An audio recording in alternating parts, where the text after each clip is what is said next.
Welcome to Hello Mumbai News. दोस्तों, मैं हूं आपका अपना होस्ट अलीम शेख। जैसे कि हम सभी जानते हैं कि भारत सरकार बहुत जल्दी एक बिल इंट्रोड्यूस करने जा रही है जुलाई महीने में। जी हाँ, जिस बिल का नाम है यूनिफॉर्म सिविल कोड। ये बिल पेश होने से पहले ही विवादों के घेरों में आ चुका है। कंट्रोवर्सी इस पर काफ़ी हो रही है। वैसे हमारे देश में ये कोई नई बात नहीं है। जब भी कोई सरकार होती, चाहे वो बीजेपी की हो या कांग्रेस की, कोई नया बिल पास करती है तो उस पर विवाद और कंट्रोवर्सी ज़रूर होती है। कहीं ना कहीं राजनीति उस पर ज़रूर खेली जाती है। ठीक यही यूनिफॉर्म सिविल कोड बिल के साथ भी हो रहा है। इससे पहले ट्रिपल तलाक का बिल भी इंट्रोड्यूस हुआ था तो बहुत राजनीति हुई थी। अभी भी यूनिफॉर्म सिविल कोड पर भी इसी तरह की राजनीति शुरू हुई है। यूनिफॉर्म सिविल कोड का जहाँ तक ताल्लुक है, मुस्लिम समुदाय माइनॉरिटी तबका, जो कि इंडिया का लार्जेस्ट माइनॉरिटी तबका माना जाता है, ये इसके विरोध में भी है और पक्ष में भी है।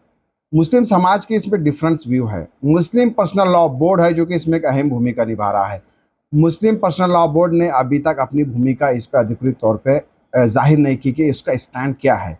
इन सारे मौजू पर, इन सारे मुद्दों पर बात करने के लिए हमारे साथ जनाब मंसूर खान साहब मौजूद है, जो कि सूफी इस्लामिक बोर्ड के अध्यक्ष भी है, जानी मानी शख्सियत है। सूफीज़म पे काफ़ी एक्टिव हैं, पूरे देश में ये सेमिनार करते हैं, सूफीज़म को प्रमोट करते हैं और इनकी अपनी एक अलग पहचान है मुस्लिम समुदाय में, मुस्लिम कम्युनिटी में। मंसूर खान साहब, सबसे पहले हेलो मुंबई न्यूज़.com में आपका स्वागत है। बहुत बहुत शुक्रिया आपका कि आपने जो है इस मौजू पे हमको सवाल करने करा। जी क्या कहेंगे, uniform civil code bill introduce करने जा रही है मोदी सरकार, हाँ, तो क्या आप इसके पक्ष में हैं, क्या आप इसके विरोध में हैं? अगर आप पक्ष में हैं तो क्यों है, विरोध अगर आप कर रहे हैं तो क्यों जता रहे हैं, और इस यूनिफॉर्म सिविल कोड का असर मुस्लिम समुदाय पे क्या होगा? यूनिफॉर्म सिविल कोड इस देश में सिविल लॉज में जो लागू होने वाली अलग अलग जो कॉन्स्टिट्यूशनली गवर्नड जो लॉज हैं उसको एक करने की बात कर रहा है। और उसको अगर एक करने की बात कर रहा है तो सूफी इस्लामिक बोर्ड का अपना ये मत है कि वो इसके साथ जाती है, मतलब इसका जो है समर्थन करती है। आज इस देश के अंदर क्रिमिनल कानून एक आईपीसी के तहत जो है ऑल इंडिया में यूनिफॉर्म क्रिमिनल कानून चलता है आईपीसी में। तो अगर उसी तरीके से अगर एक सिविल कानून भी सब धर्मों को मिला के एक तरीके का सिविल कानून भी अगर चलेगा तो इससे लोगों को वो धारणा कि मुस्लिम्स के लिए जो है पक्षपात होता है, फलाने माइनॉरिटीज़ के साथ पक्षपात होता है, वो चीज़ जो है उनके दिमाग से बिल्कुल निकल जाएगी और इससे जो है कम्युनिटीज़ को एक करने में बड़ी मदद मिलेगी। कम्युनिटी को एक करने में बड़ी मदद जी जी मिलेगी। जी। तो जैसे अभी मुस्लिम पर्सनल लॉ बोर्ड पर आप कहेंगे, मुस्लिम पर्सनल लॉ बोर्ड इस कानून को शरीयत से जोड़ रही है जी जी। कि ये शरीयत के खिलाफ है, शरीयत में ये चीज़ें नहीं बैठती है। हाँ तो आप भी इस्लामिक नॉलेज रखते हैं, आप जी। भी मुस्लिम लॉ पे, इस्लामिक लॉ पे आपकी अपनी पकड़ है, स्टडी है। तो मुस्लिम पर्सनल लॉ बोर्ड जो शरीयत से इसे जोड़ रही है, इस पर आपका क्या कहना है?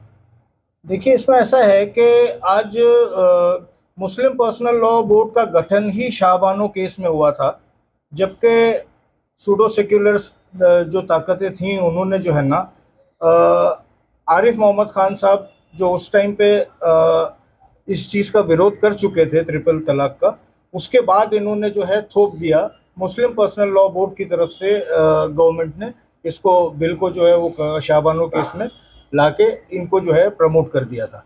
आज तब से शरीयत की आड़ में मुस्लिम पर्सनल लॉ बोर्ड जो है कम्युनिटी को भड़काने का काम कर रहा है और आज तक उसका यही एक काम जो है सामने आया है। कोई भी सकारात्मक प्रतिक्रिया उन्होंने कभी भी नहीं ली है, कभी भी कम्युनिटी को जो है सही तरीके से रिप्रेजेंट करने का काम उन्होंने नहीं किया है।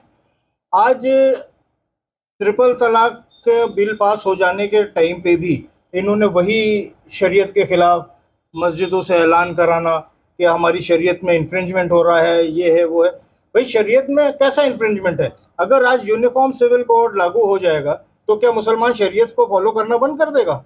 मुसलमान अपने घर में शरीयत को फॉलो करेगा।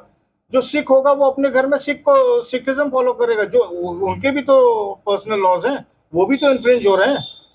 लेकिन सिर्फ शरीयत के नाम पे भड़काने का काम आज तक जो है all India Muslim personal law board ने किया है और वो आज भी अगर करती है ना तो आज पब्लिक को पहले से ज़्यादा पता चल चुका है कि ये इन्होंने कभी भी कोई भी कम्युनिटी के लिए अच्छा काम नहीं किया है और इन्होंने हमेशा स्टेट और स्टेट गवर्नमेंट्स के खिलाफ मुसलमान अवाम को भड़काने का काम किया है।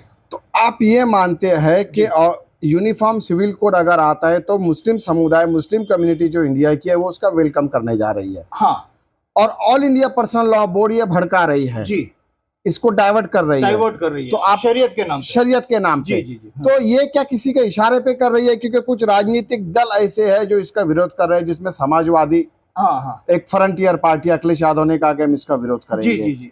तो आपको लग रहा है कि मुस्लिम पर्सनल लॉ बोर्ड के पीछे भी किसी पॉलिटिकल पार्टी का बैकिंग है, या फिर वो विरोध क्यों कर रहे हैं? देखिए, सूडो सेक्युलर्स जो हम बोल रहे हैं, जिनको हम सूडो सेक्युलर्स बोलते हैं, इन्होंने मुसलमानों का वोट बैंक मुसलमानों को वोट बैंक बना के वोट लेने के बाद उनको सिर्फ टिश्यू पेपर की तरह इस्तेमाल किया है आज तक। और इन पार्टियों का हमेशा से मुस्लिम को भड़काना, स्टेट गवर्नमेंट्स के खिलाफ, सेंट्रल गवर्नमेंट के खिलाफ, एजेंसीज के खिलाफ, और उनसे कोई भी प्रतिक्रिया लेने की इनकी कोशिश रहती है।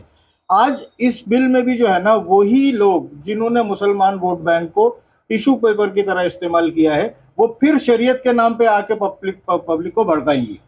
लेकिन जो है, इस टाइम पे हमें लगता नहीं है कि आवाम के अंदर शायद पहले से ज़्यादा अवेयरनेस है इस टाइम पे, और इनके भड़कावे में लोग आएंगे नहीं।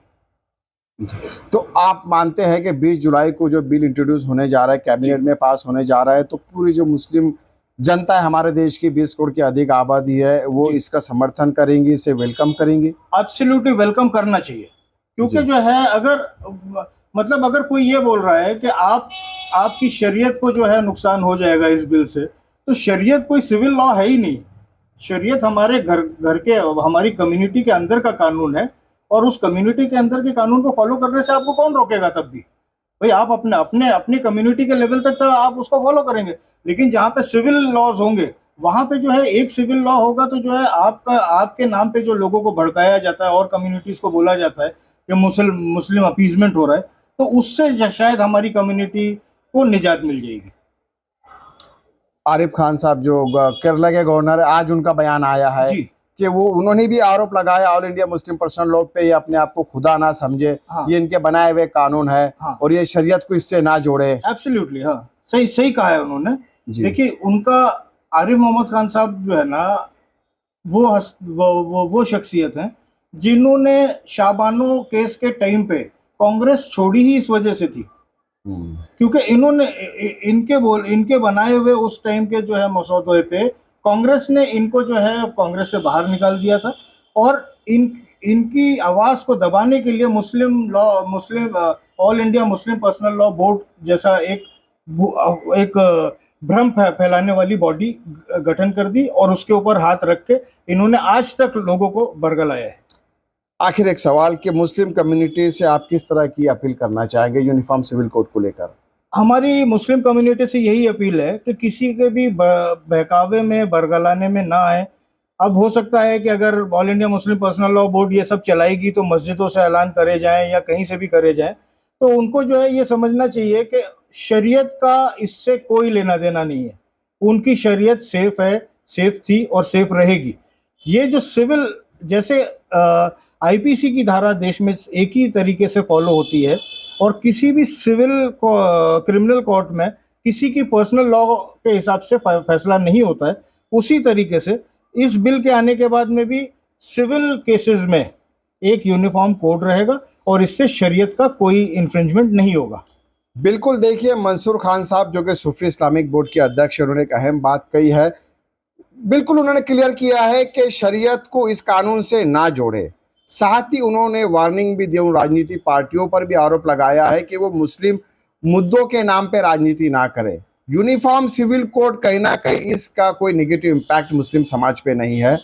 खास तौर पे all India personal law board से उन्होंने गुजारिश की है कि शरीयत से जोड़कर इससे के साथ राजनीति ना की जाए, मुसलमानों को भड़काया ना जाए, मुसलमानों को गुमराह ना किया जाए। साथ ही उन्होंने मुस्लिम समुदाय से, समाज से अपील की है कि यूनिफॉर्म सिविल कोड आता है तो कहीं ना कहीं इसका फ़ायदा जिस तरह अन्य जाति धर्म के लोगों को मिलेगा, ठीक उसी तरह मुस्लिम समाज को भी इसका फ़ायदा ज़रूर मिलेगा। दोस्तों, आज और अभी के लिए इतना ही। मुझे और मेरी टीम को दीजिए इजाज़त, और आप देखते रहिए hellomumbainews.com। Thank you.